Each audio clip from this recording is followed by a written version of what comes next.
Hi there, and welcome to the New York School of Design's Intro to Digital Design. My name is Vidal Cyperly Valencia, and I'm a fashion designer here in New York City. Now, one other notion that you want to make sure that you're including in your sketches is sometimes when you get to a more advanced stage and you want it to look more professional is shadows and drag lines. And so I've talked about drag lines in the past where if you want to include, some collapsing here, or if you want to, in this case on this pant over here, if you had a front crease, you would then just be drawing functionally your lines like so.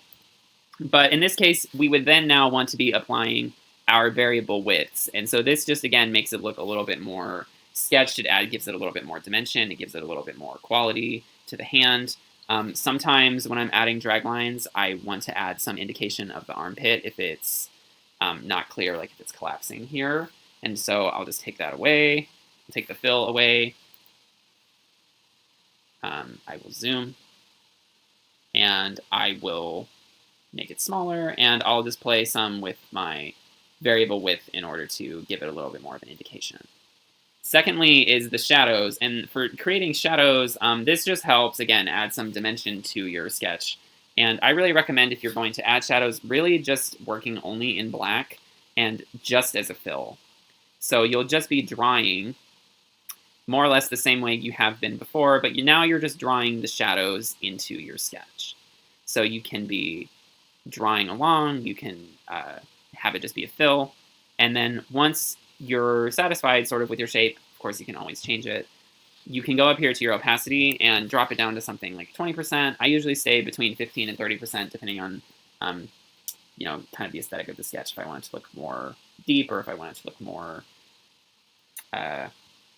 illustrated in a certain way, I'll add more or I'll add less. And then I'll just go in with my point removal, delete anchor point tool from the pen tool here. And I'll just delete some of these, or I'll add some, and I'll just keep playing with it until it looks something like how I want it. So if I select this, I can just rotate this one, give it something like that. And this just then, in the end, adds a little bit more depth to your sketches. It's really a personal style kind of decision. I personally think that sketches done with at least a little bit of shadow indication and a few drag lines tend to look a little bit more polished and present the idea that you have a better idea as to what's going on with the body itself. I might add like another drag line over here too, to just show that it's kind of collapsing because of this elastic.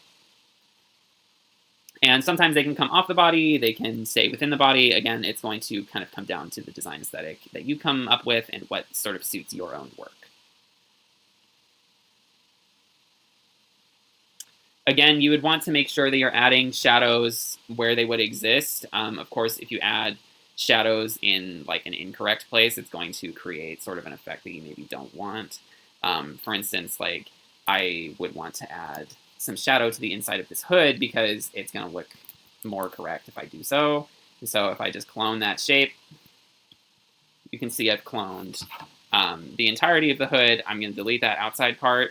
I'm going to take the inside part, and I'm just going to use my eyedropper tool to get my shadow and then place it over my sketch. And that is already looking a lot more dimensional and is looking a little bit more professional already. Additionally, I've talked about utilizing arrows, which we learned about in the brush section. So there's a whole section of the brushes that if you go to the libraries here, you can just go straight to arrows. But sometimes you need to indicate a specific call out in your sketch, and doing something like this can be super helpful. I've done this in presentations, I've done this for CADs, I've done this for tech packs. It really just gives a really clear indication of a design detail and can show that you're paying attention within your sketches too. So I've actually utilized clipping masks to make this, and it's super easy, where I've basically just selected my sketch, so you can select the whole part of your sketch, and you can scale it up. So I can select it, copy, paste it, or I can just select a section that I like with my direct selection tool. So I don't really want the whole pant because I'm not going to show the whole thing. So I'm just going to actually take my direct selection, select the part that I want, Command C, copy, and then I'm going to paste. So now you'll see I have this over here, right? I'm just going to take it off the page for the moment. If I transform this, so select the whole thing, go Object, Transform, Scale, let's say I want it to be 200% because I want this to be a clear little call out illustration. I'm going to make sure I have scale, strokes, and effect on. I'm going to click OK.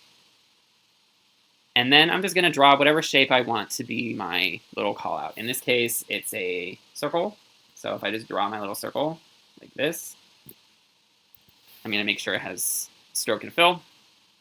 And then I actually just select the whole thing. We're going to make a clipping mask. So I'm going to click Object, Clipping Mask, Make. And now I have my little call out, and I can add my fill back if I like, or I can just leave it like that. It's kind of up to you. We can also do the draw inside method. So if I take this, group it, I'm going to do cut, so that's Command X. I'm going to toggle the draw inside again, and I'm just going to paste in place.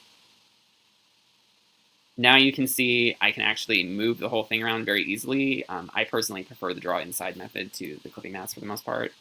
And I'm just going to click all right, and now I'm going to click away, and now I have my little call out, which I can utilize to show little details like shirring, design details, branding, you name it.